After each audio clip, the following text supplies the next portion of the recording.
Okay, so Silva versus Kreeflewer, game 3. We're on Metalopolis.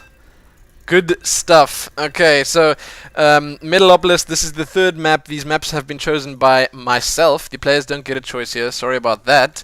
Zerg versus Zerg, once again, they're not going to just go and change their race in the middle of this best of 5. Should Silva win this, he will be the new Grudge Love King of the Hill. That would mean Kreeflewer did not get any streak whatsoever going, and he got knocked out in the first week. So that would be terrible for Kreeflewer, but great for Numb and all the Pantheon fans out there. His manager, Fluke, is watching the game right now, so I'm pretty sure he's pretty stoked that he's impressing Fluke with his prowess in StarCraft 2 here.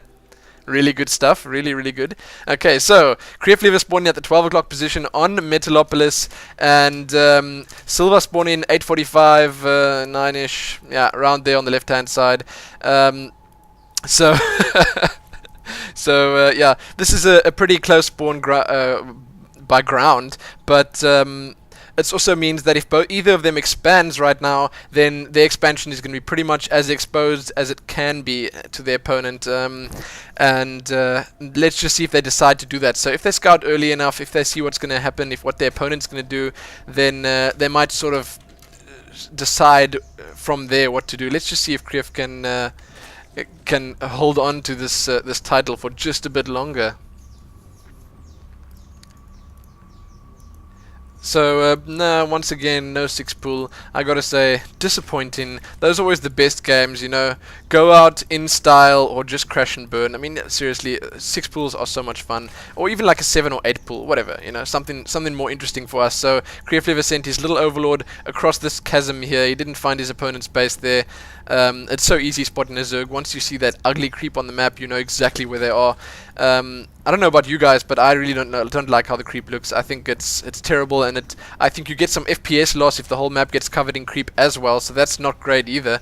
But there we go, spawning pool going up for both players, exact same time. Extractor going up for Silva as well. Silva doing it a little bit differently, a little bit a little bit sooner for Silva. Here goes Kreefs as well. I don't think that's going to make a very big difference in the long run, but that just does mean that Silva will be able to either get banelings out earlier or those speedlings a little bit sooner. But let's have a look at the scouting. Neither player has scouted their map just yet, their opponents just yet, but they are both busy scouting right now. Their timing is pretty identical in this game. So if we're going to see some mirror strats, that just means it's going to come down to the best player winning, which is perfectly fine for me. No problem there. Kreeflewer having a nice little look around Silva's base right now. No natural, no expansion up. One thing I gotta say right off the bat is I do like this map for expanding. You can expand anywhere. I mean, there's this little spawn at the bottom right of the map, all the way bottom right. You can go expand down there. The chances that your opponent scout that are pretty slim. You know, these guys do remember to scout sometimes, but it doesn't always happen. And if you can get away with the expansion somewhere, nicely hidden somewhere, then it can only benefit you. So the Roach Warren is going down for Kreeflewer.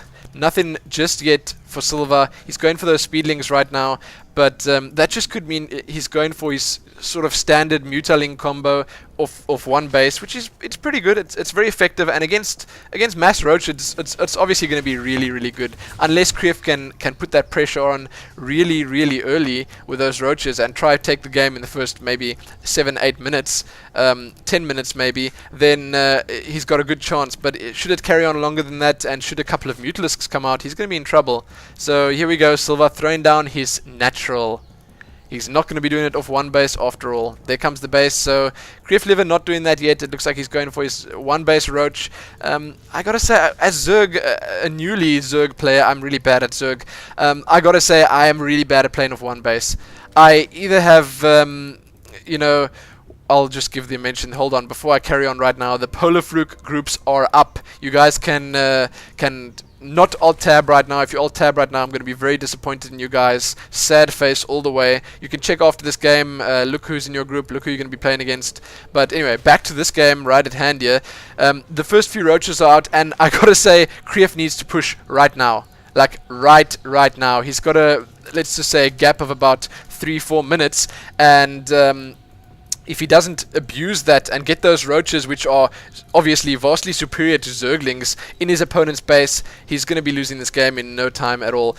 Seriously, because this is the same thing. Previous game, Numb managed to get his expansion up. Kreeflewer didn't get his up as early. He got those Mutalisks out. Kreef had no anti-air. The outcome was pretty obvious after that.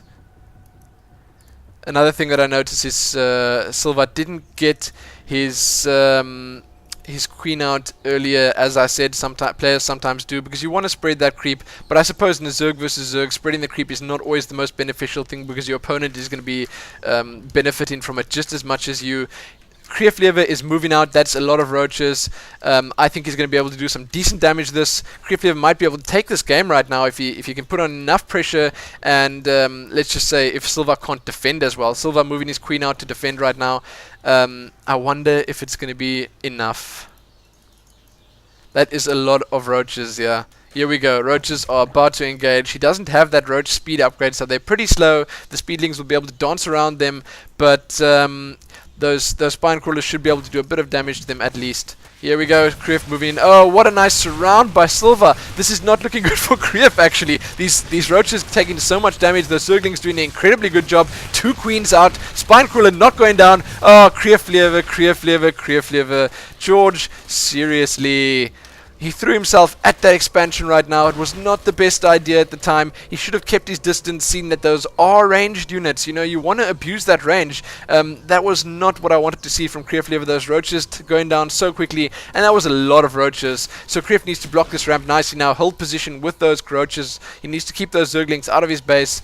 But is it going to matter? We've got to ask ourselves that question right now, because the Spire is nearly up for Numb. And once again, nicely hidden there, sorry. Spire is nearly up again, and his natural is up and running. Income-wise, Numb is just starting to pull away right now, and I don't think Kreef can do anything about it. Kreef only now starting to morph his lair, and that is really a little bit too late. So, in some ways, this is exactly what's happened in the previous game.